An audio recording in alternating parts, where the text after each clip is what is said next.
Hey everybody, welcome to BrickVault. Today is a very, very large Lego custom creation we're looking at. It is the tallest one we've built by far to date, and I'm very happy to present to you guys the Brick Tribune Tower. It's primarily based on the tower design that can be found in Oakland, California, with a few creative liberties taken so we could scale the model down a little bit so it can fit within the Lego Modular Creator parameters. That being, the base of this building is made up of 4 32 by 32 base plates. And officially, unofficially, we have classified this structure as a skyscraper. We really just wanted a large building that would fit, architecturally speaking, with the rest of the look that we already have for our Lego city. This has been a really massive build. It actually rests at over 14,000 pieces, being not just the tallest, but also the biggest set we've created in part count as well. And if you're nutty enough to attempt this creation yourself, the building guide can be found at our web store. That's www.brickvault.toys. It's an absolutely awesome way to help support us here at the channel. Included with each purchase are the PDF step-by-step building instructions, as well as another PDF file for printing some sticker detailing. And there's also a digital parts list file, so you can just upload it all straight to Bricklink and make one set of orders instantaneously for all the pieces you're going to need. Custom building is simply where it's at for us right now in terms of how we like to enjoy Lego bricks, and we work with designers from all over the world. And this week, the particular design of the Tribune Tower has actually come from a collaborative build between my brother Charlie and the designer Sean Miller. Those are the same two guys that built the giant minifig scale Ghost, and the initial inspiration for this build did come from my brother as we were living in Oakland many years ago, back in the early 90s. So this is just kind of one of those iconic buildings from our past, and it also happens to look great in Lego bricks. Also, by the way, this thing lights up. That's right, this is completely lit from the inside. We used a technique where basically we coated the interior with paper because it would have been way too expensive to do the cool Lego way where they basically just stack trans 1x2 plates on top of each other. This is already an insane build, and if we had added that, it would have been an extra 1,000, 2,000 pieces or something. So the paper route is where we went, and it makes a really nice glow on the inside. It's a little bit dimmer than maybe the average LEDs that you see, and this is me trying to get the entire building into the shot from the recently reduced light studio. But honestly, the bigger light backdrop we had in the past still wouldn't have been nearly high enough to get this whole building included with one solid backdrop. But anyways, yes, this thing is completely LED lit on this small table that I've got shot right here. You'll see later that the cords are set up in a better way where those white cards aren't sticking out from the sides, but in fact they just feed from out underneath the build, so you can't see them at all. But anyways, yes, I just wanted to show you guys right off the bat, this thing absolutely lights up. It's designed to be lit, in fact, and because of that, this building does not have an interior. It would have been too crazy to try to actually flesh out rooms on the inside of this already insanely huge build. Now we are back in our quick makeshift city, and let me peel back some of these buildings. I want to show you guys what this structure looks like from all 4 corners if I can. I kind of built it around ahead of time, which was a little silly, but I also want you to see what different configurations can look like. So I've placed some buildings right up against the wall of the Tribune, which makes sense. You can place it right up against the back of other buildings like it's any other wall. And because this thing is so darn massive, we decided to add a little bit of extra detailing here on the backside in case you did want to have it exposed. You can see some Lego graffiti, quite literally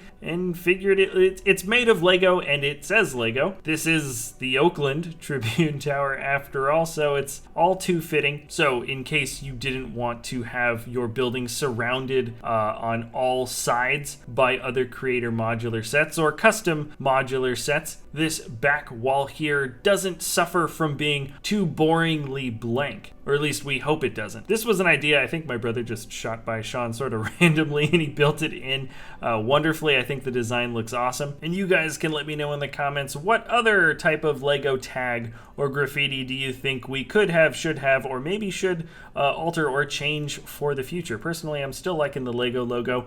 And now you can see the other corner. This is just one little section. I'll show you more of it in a minute, but you can see some dumpsters with a cat and a rat. And then from this angle, you can see the rest of the backside of the building that has a little bit of an indentation there, but also a pretty flat gray and somewhat grimy wall that you would be placing also against the back of another building, or possibly just having exposed to the open air if you wanted. Personally, I think this is the best side of the modular part of the building to be covered. There always is one of those sides when it comes to buildings that you can slide in and out and integrate with other structures. But now that we've got it here up front and center so you guys can see a better look at this building all around, we're really happy with the overall impression that this gives off. And of that one little 1x2 piece that you can see that makes up most of the brick detailing, it's just under 2,000 of those were used in the creation of this build. Up towards the top, you'll see the American flag. That was the last little change that we made on this model right before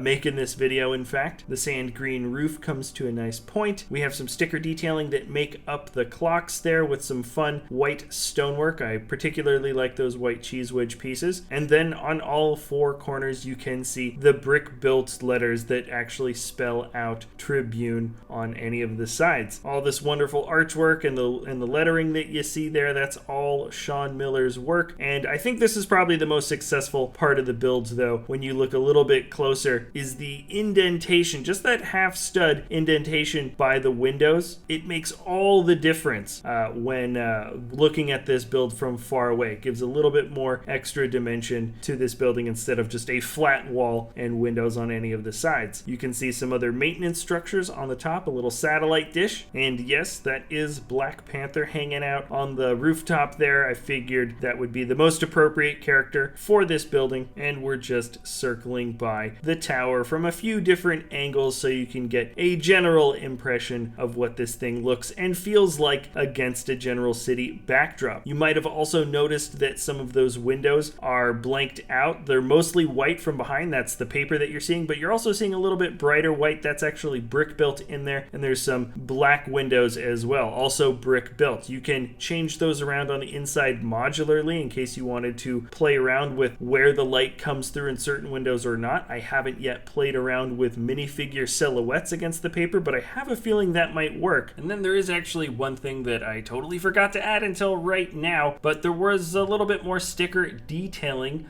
for this front signage right out for the front of the Tribune Tower. So we have a little bit of sticker detailing on either side. It's done in the same letter format that you would see in real life. And then in the front and center, there's also a much larger sticker of essentially the same thing. Moving this thing around is pretty darn easy. So easy, in fact, we didn't even bother taking it apart into the four chunks. I feel like that's something you might want to do if you're putting this in a car and moving it, like on a road trip or something. But this building fits easily onto any sort of flat board, and you can roll it around or carry it around anywhere you want in your house, or in our case, in our studio. It is large, and that is essentially the biggest and only real inconvenience of handling this model. But structurally, it's pretty strong. Lots of Technic on the inside. Not too heavy, really, despite the fact that it's nearly 15,000 pieces. And by the way, I'm only saying that it's easy because there's a little asterisk, which is only move this if you've got another person helping you move this. This isn't really a model that you want to be moving on your own, at least in the one big chunk that I've got here. You can also see that the top comes apart in a couple of little chunks as well. But honestly, yeah, it's a solid building, and once it's on a table especially, you can move this around pretty much just as easily as any other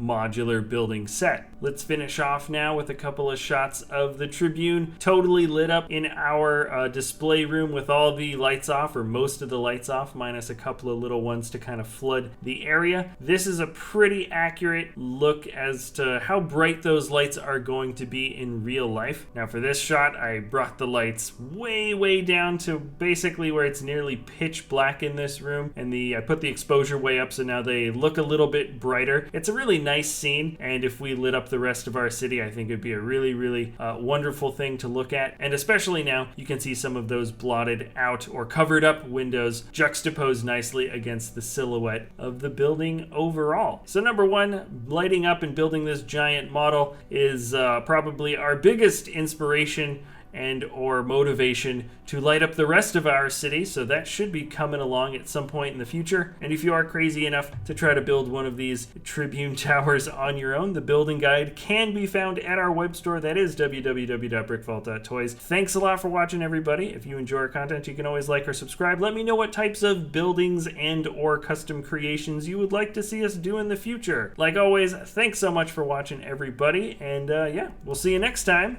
at BrickVault.